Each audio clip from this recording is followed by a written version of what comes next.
రాము ఓ చిన్న పట్టణంలో మామూలు బడిలో చదువుతున్నాడు. అతని కుటుంబం ఆర్థికంగా వెనుకబడి ఉండేది. కాని అతడిలో ఆశ, జనాలకు అందించాలనేవి ఎప్పుడూ ఎక్కువ. ఇతనికి పక్క ఇంట్లో ఉండే అనితను ఇష్టపడ్డాడు. ఇద్దరి మధ్య చిన్న చిన్న స్నేహం ప్రేమగా మారింది. కాలం గడిచాక రాము ఇంట్లో ఆర్థిక కష్టాలు వెల్లివిరిశాయి.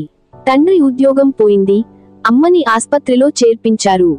రాము డిగ్రీ పూర్తయ్యాక ఉన్నంత కొంత ఉపాధి చేసి ఇంటిని పోషించసాగాడు.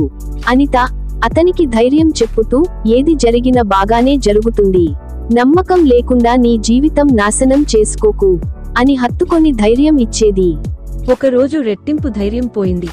అనిత తల్లిదండ్రులు ఆమెను రాము ఆదాయం లేని వాడంటూ పెళ్లిడేకు ఒప్పుకోలేదు. విరహంలో ఆమె కుటుంబాన్ని వదిలిపెట్టలేదు. ఇద్దరూ కలిసేందుకు ప్రయత్నించగా వాళ్ల మధ్య అర్థాలు అర్థం కాలేదు. ఆ దుఃఖంతో రాము పూర్తిగా ఒంటరితనంలోకి వెళ్లిపోవడం జరిగింది. కాని ఒకరోజు చిన్నపిల్లలు విద్యార్థులకు ఉచిత బోధన చేస్తున్నారు చూశాడు. నీ వైఫల్యాలను బలం చేసుకుని కొత్త ఆశ మొదలు పెట్టాడు. అనిత తన ప్రయత్నాన్ని ప్రోత్సహిస్తూ వచ్చి, ప్రేమ విజయాన్ని అందర్నీ నిలబెట్టాలి అని అంటుంది.